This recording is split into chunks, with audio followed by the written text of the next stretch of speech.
Hello, good afternoon. This is Myesha Marie coming to do our Bible reading today. I pray that you all are well because I think pollen is kicking up outside because I've been having a time. I've been having a time. But nevertheless, we are going to get started. And we're reading today Exodus chapter 13 from the New Living Translation. Then the Lord said to Moses, "Dedicate to me every firstborn among the Israelites. The first offspring to be born of both humans and animals belong to me." So Moses said to the people, "This is a day to remember forever, the day you left Egypt, the place of your slavery. Today the Lord has brought you out by the power of his mighty hand. Remember, eat no food containing yeast. On this day in early spring, in the month of Habib, you have been set free. You must celebrate this event in this month each year after the Lord brings you into the land of the Canaanites, Hittites, Amorites, Hivites, and Jebusites. He swore to your ancestors that he would give you this land, a land flowing with milk and honey. For 7 days the bread you eat must be made without yeast. Then on the seventh day celebrate a feast to the Lord. Eat bread without yeast during those 7 days. In fact, there must be no yeast bread or any yeast at all found within the borders of your land during this time. On the seventh day, you must explain to your children, I am celebrating what the Lord did for me when I left Egypt. This annual festival will be a visible sign to you, like a mark branded on your hand and your forehead. Let it remind you always to recite this teaching of the Lord. With a strong hand, the Lord rescued you from Egypt. So observe the decree of this festival at the appointed time each year.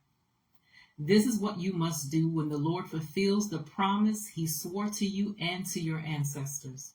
When he gives you the land where the Canaanites now live, you must present all firstborn sons and firstborn male animals to the Lord, for they belong to him. A firstborn donkey may be bought back from the Lord by presenting a lamb or young goat in its place. But if you do not buy it back, you must break its neck. However, you must buy back every firstborn son. And in the future, your children will ask you, What is this? What does all this mean? Then you will tell them, with the power of his mighty hand, the Lord brought us out of Egypt, the place of our slavery. Pharaoh stubbornly refused to let us go, so the Lord killed all the firstborn males throughout the land of Egypt, both people and animals. That is why I now sacrifice all the firstborn males to the Lord, except that the firstborn sons are always bought back. This ceremony will be like a mark branded on your hand or your forehead. It is a reminder that the power of the Lord's mighty hand brought us out of Egypt. When Pharaoh let the people go, God did not lead them along the main road that runs through Philistine territory, even though that was the shortest route to the promised land. God said, if the people are faced with a battle, they might change their minds and return to Egypt. So God led them in a roundabout way through the wilderness toward the Red Sea. Thus the Israelites left Egypt like an army ready for battle. Moses took the bones of Joseph with him, for Joseph had made the sons of Israel swear to do this. He said, God will certainly come to help you. When he does, you must take my bones with you from this place. The Israelites left Succoth and camped at Etham, on the edge of the wilderness. The Lord went ahead of them. He guided them during the day with a pillar of cloud, and he provided light at night with a pillar of fire. This allowed them to travel by day or night.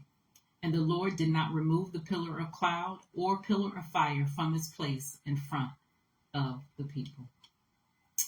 So that was Exodus chapter 13, the New Living Translation. I pray that you continue to search the scriptures daily to see what is true. Allow the Holy Spirit to illuminate and to give you revelation of God, his character, and how much he truly, truly loves you. You guys take care. God bless, and I'll see you tomorrow.